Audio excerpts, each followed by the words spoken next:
Nobody says in their deathbed, I should have spent more time in the office. Everybody can attest that when they're about to die, they call all their children, they want to start making amends, they want to say sorry. Because why? As human beings, we need relationships. Relationships are vital for us, and we need to value relationships. And as an addict, we need to start working on our relationships. We need to start making amends in relationships. We need to have a look at all the relationships that we have as an addict. Because one of the things that characterizes an addict is the addiction to destructive relationships. If it's one thing that an addict loves and enjoys more than anything else, it's destructive relationships that only ruin his life. So we need to write about our relationships in the fourth step. All our relationships, not just the romantic ones. Because every relationship is important. Your relationship with your parents, your relationship with your grandparents, your relationship with your kids, your relationship with your spouse, your relationship with your teachers, your relationship with your religious leader, your relationship with your friends. Every relationship is vital, and every relationship needs to be cared for, and every relationship is important in life, and we need to care for each and every single person and be grateful and appreciate and be thankful for every single person that supports us and is in our life. And we need not take them for granted, but we need to appreciate them and thank God that God has brought them into our life, so that we can find out where our choices, beliefs, and behaviors have resulted in unhealthy and destructive relationships. So we need to dig deep. If you want to take out a tree, you don't cut it at the stem. You need to take it from the roots and pull it out from the roots to take the tree totally out. Because if you just cut the stem, the tree will grow again. And why am I saying this? If you want to get out of those destructive patterns, those destructive relationships, those unhealthy relationships, you have to look at the root of all these relationships and where they come from and what is causing you to engage in destructive and unhealthy relationships.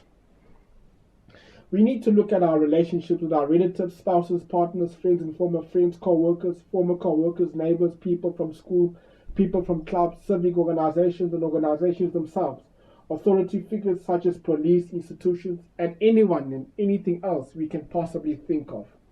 Also, I'll examine our relationships with our higher power, and that's the most important relationship ever, your relationship with God. That's the foundation of every single human being. Because if my relationship with God is not correct, my relationship with other people will not be correct. How I treat other people is determined by how I treat God. If I'm ungrateful to God and I hate and despise God, I can never be a loving person to my fellow human beings. So I need to first make sure that I have a perfect and correct and good, well-nourished relationship with God, so that that can spread in all my other relationships. We may be tempted to skip the relationships that didn't last long, but we also need to look at relationships like that, not just long-lasting relationships, but let's have a look at all those one-night sexual involvements, for instance, or perhaps an argument with a teacher whose class we then dropped. I am guilty of that.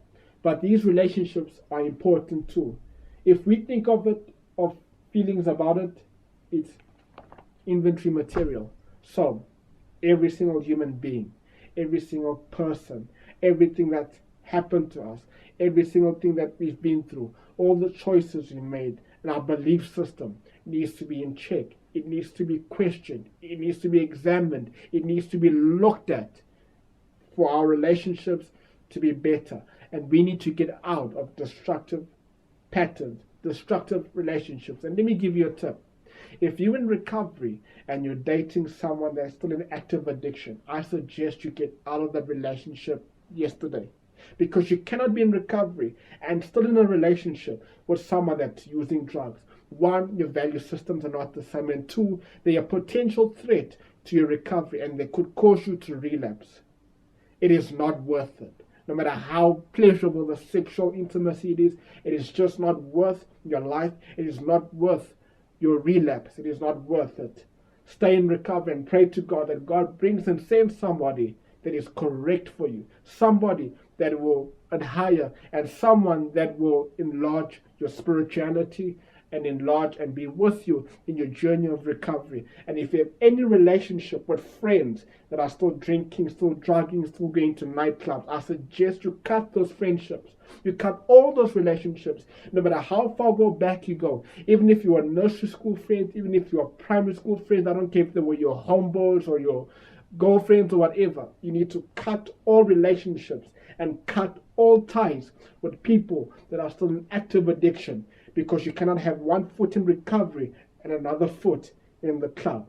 We need to examine our relationships and put an end to all destructive relationships. Bring an end to all friends that are a threat to our recovery. The world is full of people that are good. The world is full of people that are not addicts. We need to surround ourselves with them. So, let's have a look at our relationships and examine them. I suggest you get this book. Start going through it page by page, word for word. And after you've looked at your relationships and you've written it down, call your sponsor, contact your sponsor, speak to your sponsor, and hear what your sponsor has to say regarding the choices and decisions that you make regarding relationships.